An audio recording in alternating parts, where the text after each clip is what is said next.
Welcome to Emily academy Hyderabad. This is doctor Moses. ఈ కింది వాణిలో వ్యక్త్యంతర్గత భేదాలకు ఒక ఉదాహరణ.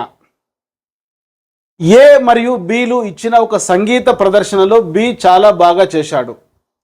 ఆప్షన్ 2, సమాన గంటలు చదివినప్పటికీ ఒక భావనను నేర్చుకున్నటకు బి కన్నా ఏ ఎక్కువ సమయాన్ని తీసుకునేవాడు.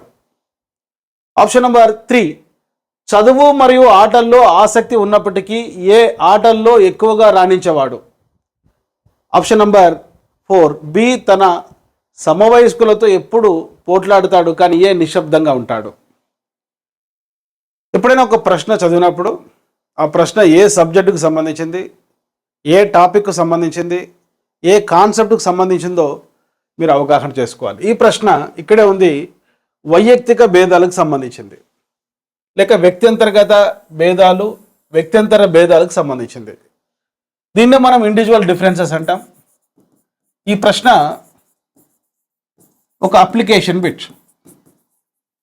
ఇదే టాపిక్లో నాలెడ్జ్ బిట్ ఎట్లా అడుగుతారంటే, వైయక్తిక భేదాలకు సంబంధించి శాస్త్రీయంగా అధ్యయనం చేసిన వారిలో ముఖ్యులు అంటాడు sir Francis Galton.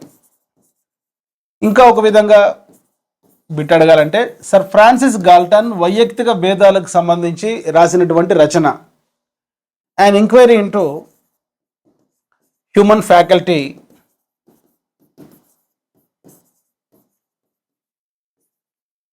and its development. ఇది కూడా నాలెడ్జ్ బిట్. ఇంకా ఒకవేళ దీనిపైన నాలెడ్జ్ బిట్ అడగాలనుకుంటే, వైయక్తిక భేదాలకు సంబంధించి సర్ ఫ్రాన్సిస్ గాల్టన్ రాసిన an inquiry into human faculty and its development అనే గ్రంథం ఏ సంవత్సరంలో రాశారు? 1883. ఇటువంటి ప్రశ్నలు ఒక పుస్తకం కొనుక్కొని చదువుకున్నా, లేకుంటే బట్టి పద్ధతిలో ఏదైనా ఒక PDF దగ్గర పెట్టుకొని చదువుకున్నా అర్థమవుతుంది. కానీ ఇక్కడ ఇచ్చిన ప్రశ్న అటువంటిది కాదు. ఇటువంటి ప్రశ్నలు ఈ మధ్య ఎక్కువగా అడుగుతున్నారు పోటీ పరీక్షల్లో. ఈ క్రింది వానిలో వ్యక్త్యంతర్గత భేదాలకు ఉదాహరణ అంటే, వ్యక్త్యంతర్గత భేదాలకు ఉదాహరణ అన్నప్పుడు వ్యక్త్యంతర భేదాలకు ఉదాహరణ కూడా తెలుసుకోవాలి. ఒకసారి నోట్స్ రాసుకుంటూ వినడానికి ట్రై చేయండి. వైయక్తిక భేదాలు 2 రకాలు, వ్యక్త్యంతర భేదాలు, వ్యక్త్యంతర్గత భేదాలు. ఈ వ్యక్త్యంతర్గత భేదాలనే ఇంట్రా ఇండివిజువల్ డిఫరెన్సెస్ అంటారు. వ్యక్త్యంతర భేదాలని ఇంటర్ ఇండివిజువల్ డిఫరెన్సెస్ అంటారు. ఈ 2 కాన్సెప్ట్స్ అర్థమైతే మీరు పై ప్రశ్నకు ఆన్సర్ చేయవచ్చు. అడిగిన ప్రశ్న, ఈ క్రింది వానిలో వ్యక్త్యంతర్గత భేదాలకు ఉదాహరణ. వ్యక్త్యంతర్గత భేదాలకు చూడండి, 2 వ్యక్తులు ఉన్నారు. ఏ అనే వ్యక్తి, బి అనే వ్యక్తి. 2 వ్యక్తుల మధ్య కానీ 2 అంతకంటే ఎక్కువ వ్యక్తులలో ఏదైనా ఒక లక్షణం తీసుకుంటే, ఏదైనా ఒక సామర్థ్యం తీసుకుంటే, ఏదైనా ఒక ప్రవర్తనాంశం తీసుకుంటే, ఆ ప్రవర్తనాంశం మరి విద్యార్థుల ప్రజ్ఞ కావచ్చు, విద్యార్థుల నైతికత కావచ్చు, విద్యార్థుల listening, speaking, reading, writing skills కావచ్చు, విద్యార్థుల యొక్క ఎమోషన్స్ కావచ్చు, విద్యార్థుల యొక్క మార్కులు కావచ్చు, విద్యార్థుల యొక్క అభిరుచులు కావచ్చు, విద్యార్థుల యొక్క వైఖరులు కావచ్చు, విద్యార్థుల యొక్క సహజ సామర్థ్యాలు కావచ్చు, విద్యార్థుల యొక్క ఆలోచన విధానాలు కావచ్చు, సమస్య పరిష్కార శక్తి కావచ్చు, విద్యార్థుల యొక్క మూర్తిమత్వం కావచ్చు, విద్యార్థుల యొక్క ఎత్తు కావచ్చు, బరువు కావచ్చు, విద్యార్థుల యొక్క అంతర్గత బహిర్గత అవయవాలు అనేటటువంటి లక్షణాలు కావచ్చు. ఏవైనా ఒక లక్షణం తీసుకుంటే, ఒక 2 విద్యార్థుల మధ్య కనపడేటువంటి తేడాలు, 2 లేక 3 వ్యక్తుల మధ్య ఒక సమూహంలో ఒక లక్షణం విషయంలో, చాలా ఇంపార్టెంట్, ఒక లక్షణం విషయంలో కనపడేటువంటి డిఫరెన్సెస్ వ్యక్త్యంతర భేదాలు. ఉదాహరణకి ఇక్కడ 5 ఫింగర్స్ ఉన్నాయి. ఇక్కడ 5 మంది విద్యార్థులు అనుకోండి. ఈ 5 ఫింగర్స్ మరి వేళ్ళు సమానం కాదు. ఎప్పుడైనా ఎగ్జామినేషన్లో గుర్తుపెట్టుకోండి. వ్యక్త్యంతర అంటే ఇంటర్ ఇండివిజువల్ డిఫరెన్సెస్ అంటే 5 వేళ్ళు సమానం కాదు. మన ఎదురుగా కూర్చున్న విద్యార్థులందరూ కూడా ఏ ప్రవర్తనాంశం తీసుకున్నా అందరూ కూడా ఒకే విధంగా ఉండరు. ఇవి వ్యక్త్యంతర భేదాలు. అంటే ఒక వ్యక్తిలో కనపడే తేడాలు కాదు, ఈ 5 వేళ్లలో కనపడేటువంటి తేడాలు, ఈ 5 మంది విద్యార్థులలో కనిపించేటువంటి తేడాలు వ్యక్త్యంతర తేడాలు. ఇప్పుడు చూడండి, ఏ మరియు బిలు ఇచ్చిన ఒక సంగీత ప్రదర్శనలో బి చాలా బాగా చేశాడు. ఏ బి వీళ్ళిద్దరిలో తేడాలు ఉన్నాయి సంగీత ప్రదర్శనలో. కనుక ఈ తేడా ఏమవుతుందంటే చాలా జాగ్రత్తగా గమనించండి, ఇది వ్యక్త్యంతర భేదం అవుతుంది, ఇంటర్ ఇండివిజువల్ డిఫరెన్సెస్ అవుతుంది. కనుక ఇక్కడ అడిగింది క్రింది వాణిలో వ్యక్త్యంతర్గత భేదాలకు ఉదాహరణ అడిగిండు, వ్యక్త్యంతర కాదు. మొదటిది ఎలిమినేట్ చేసుకోండి.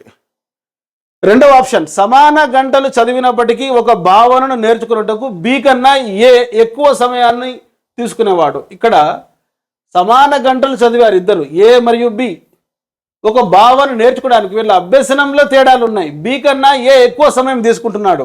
కనుక ఇది కూడా వ్యక్త్యంతర భేదం, కనుక ఇది కూడా ఎలిమినేట్ చేసుకోండి. చూడండి, ఇక్కడ ఆప్షన్ నెంబర్ 4 గమనించండి. బి తన సమవయస్కులతో అంటే పీర్ గ్రూప్తో ఎప్పుడూ పోట్లాడతాడు, కానీ ఏ నిశ్శబ్దంగా ఉంటాడు. ఏ సైలెంట్గా ఉంటాడు నిశ్శబ్దంగా, కానీ పీర్ గ్రూప్తో తోటి విద్యార్థులతో ఎప్పుడు బి పోట్లాడుతుంటాడు. అంటే వారి పర్సనాలిటీలో తేడాలు ఉన్నాయి. ఇవి కూడా వ్యక్త్యంతర భేదాలకు ఉదాహరణ, ఇంటర్ ఇండివిజువల్ డిఫరెన్స్కు సంబంధించింది. ఇది కూడా ఎలిమినేట్ చేసుకోండి. ఇప్పుడు ఆప్షన్ నెంబర్ 3 చదవడానికి ముందు ఒక కాన్సెప్ట్ వినండి. ఒక వ్యక్తిలో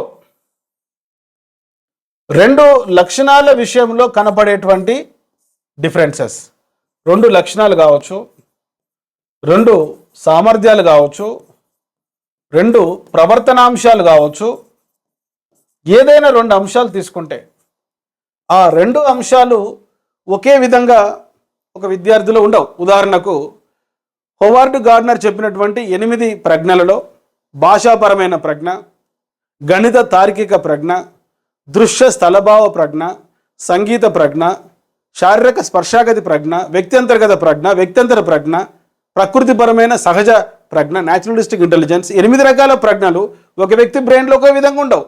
ఒక రంగంలో ఎక్కువ ఉంటాయి, ఒక రంగంలో తక్కువ ఉంటాయి. కనుక వ్యక్తి యొక్క మార్కులు తీసుకుంటే సైన్స్లో ఎక్కువ మార్కులు రావచ్చు, గణితంలో తక్కువ మార్కులు రావచ్చు.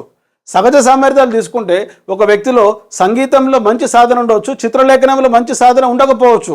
వైఖరులలో తేడాలు ఉంటాయి. వ్యక్తి యొక్క అభిరుచులు, క్రికెట్ అంటే ఇష్టపడతాడు, ఫుట్బాల్ అంటే ఇష్టపడ్డాడు. ఒక వ్యక్తిలో 2 అంశాలకు సంబంధించి ఉండేటువంటి డిఫరెన్సెసే వ్యక్త్యంతర్గత భేదాలు, ఇంట్రా ఇండివిజువల్ డిఫరెన్సెస్. మళ్ళీ చెప్తున్నాను, ఒక లక్షణం విషయంలో 2 అంతకంటే ఎక్కువ వ్యక్తుల మధ్య ఉండేటువంటి డిఫరెన్సెస్, భేదాలు, తేడాలను మనం వ్యక్త్యంతర భేదాలు అంటాం. ఒక వ్యక్తిలో 2 లక్షణాలు తీసుకుంటే అవి ఏవైనా కావచ్చు, లిజనింగ్, స్పీకింగ్, రీడింగ్, రైటింగ్. రాజు బాగా మాట్లాడతాడు కానీ సరిగా రాయలేడు. అంటే రాజు అనేటువంటి వ్యక్తిలో ఉండేటువంటి డిఫరెన్సెస్, బాగా మాట్లాడతాడు, కమ్యూనికేషన్ స్కిల్స్ బాగున్నాయి కానీ బాగా రాయలేడు. 2 సామర్థ్యాల విషయంలో ఒక వ్యక్తిలో ఉండే తేడాలు. ఒక విద్యార్థికి జ్ఞాపక శక్తి చాలా ఎక్కువ కానీ అప్లికేషన్ బిట్స్ సరిగా చేయలేడు. అంటే ఒక వ్యక్తిలో మెమరీ పవర్ బాగుంది కానీ అప్లికేషన్ ఎబిలిటీ తక్కువ ఉంది. ఇది ఏ రకమైన డిఫరెన్స్? వ్యక్త్యంతర్గత తేడాలు. నంబర్ 3 చూడండి ఒకసారి. చదువు మరియు ఆటల్లో ఆసక్తి ఉన్నప్పటికీ ఏ ఆటల్లో ఎక్కువగా రాణించేవాడు? ప్రశ్న చదవండి. ఇక్కడ ఈ కింది వాణిలో వ్యక్త్యంతర్గత భేదాలకు ఒక ఉదాహరణ. ఇప్పుడు ఆప్షన్ నెంబర్ 3 కరెక్ట్ అవుతుంది. సచిన్ టెండూల్కర్ ఎగ్జాంపుల్ తీసుకుంటే చిన్నప్పుడు చదువు ఆటలు 2 కూడా ఆడతాడు కానీ ఆటలలో క్రికెట్లో బాగా రాణించేవాడు. అది తండ్రి గమనించి అతను ఎంకరేజ్ చేశాడు.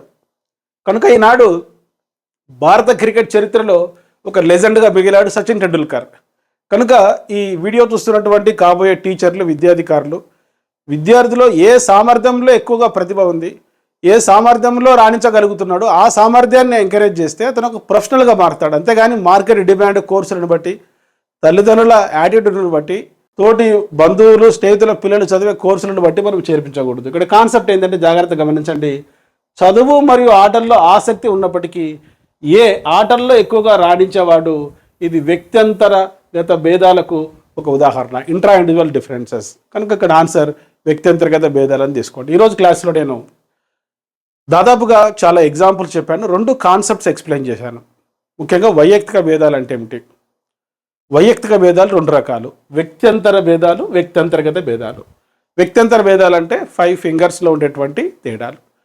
మరి 5 ఫింగర్స్లో కాకుండా ఒకే ఫింగర్లో ఉండేటువంటి తేడాలు, ఒకే వ్యక్తిలో ఉండే తేడాలు, దాన్ని వ్యక్త్యంతర్గత భేదాలు అంటాం.